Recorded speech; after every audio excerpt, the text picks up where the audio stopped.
حضور. چلیے جی سمر باجی. حضور میرا سوال ہے کہ کامیابی کا کیا راز ہے؟ کامیابی کا جی.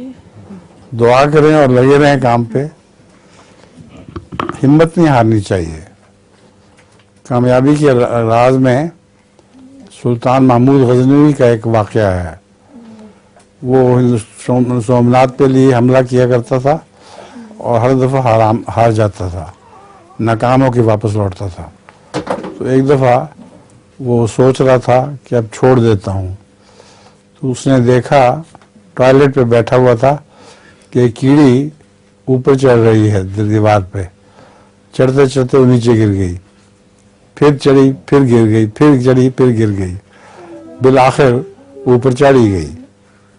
تو اس نے محمود غزنی نے اپنے آپ سے کہا کہ تم شہنشاہ ہو, تم اس کیڑی سے بھی گئے گزرے ہو, پھر حملہ کرو. تو پھر وہ دوبارہ اس نے حملہ کیا تو خدا کے فضل سے پھر وہ کامیاب رہا. تو جو ہمت کرے انسان اس کے اللہ تعالیٰ اس کو جزا ضرور دیا کرتا ہے. ایک بزرگ کے متعلق بھی آتا ہے واقعہ کہ اس کو وہ دعائیں کیا کرتا تھا تو اس کی دعاؤں میں ہمیشہ یہ آواز آیا کرتی تھی کہ میں نے تیری دعا قبول نہیں کی. اس کا ایک مرید بھی اس کے ساتھ ایک دفعہ کھڑا ہو گیا اور دعائیں اس کو جو دعائیں کر رہا تھا تو اس کو الہام ہوا میں نے تیری دعا قبول نہیں کی. اس پر اس نے دعائیں جاری رکھیں. نماز کے بعد اس مرید نے کہا کہ تم عجیب انسان ہو کہ تم نے خدا تعالیٰ نے کہا میں تمہاری دعائیں قبول نہیں کرتا تو کیوں کر رہے ہو؟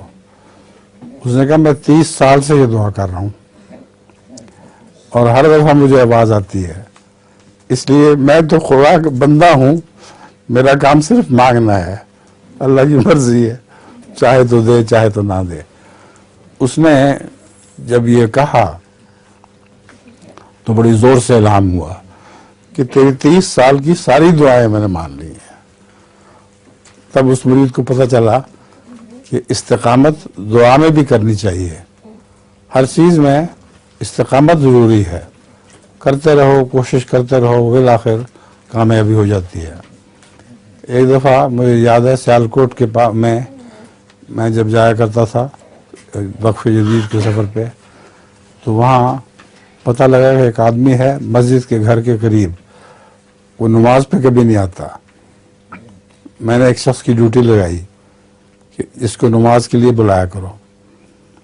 وہ جاتا تھا, پہلے تو 2-3 دفعہ اس نے یہی کہا کہ جزاک اللہ شکریہ بس میں آتا ہوں, اور پھر سو جاتا تھا.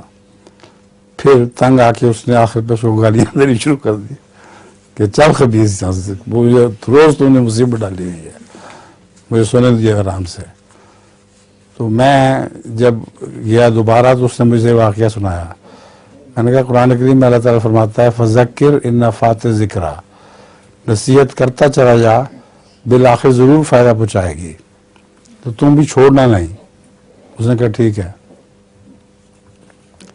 ایک دفعہ کی بات ہے, میں دوبارہ جب سیالکوٹ گیا تو سخت سردی تھی اور بارش تھی اور مسجد خالی پڑی تھی, کوئی بھی نہیں تھا. صرف ایک آدمی میرے پاس آ کے بیٹھا. تو جب میں نے دیکھا نماز کے لیے اس کو کہا تو پتہ چلا وہی شخص ہے جس کو میں نماز کے لیے بلایا کرتا تھا. اس نے کہا میرا تو دل مجھے لعنت ڈالتا تھا کہ ایک شخص روزانہ صبح اٹھ کے مجھے کہتا ہے اور میں ہر دفعہ انکار کر دیتا ہوں.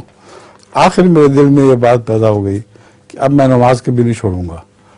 تو جب کہ سب لوگ نمازی بھاگ چکے تھے, ایک بھی نہیں آیا تھا, وہ اکیلا آ گیا تھا میرے پاس بیٹھ کے نماز پڑھنے. تو اس طرح نصیحت کرو تو بار بار کرتے چلے جاؤ, اللہ تعالیٰ اس کا ضرور فائدہ پہنچاتا ہے. ٹھیک ہے, جزاک اللہ حضور. لطیفہ بھی ہے آج نہیں ہے. اچھا جی.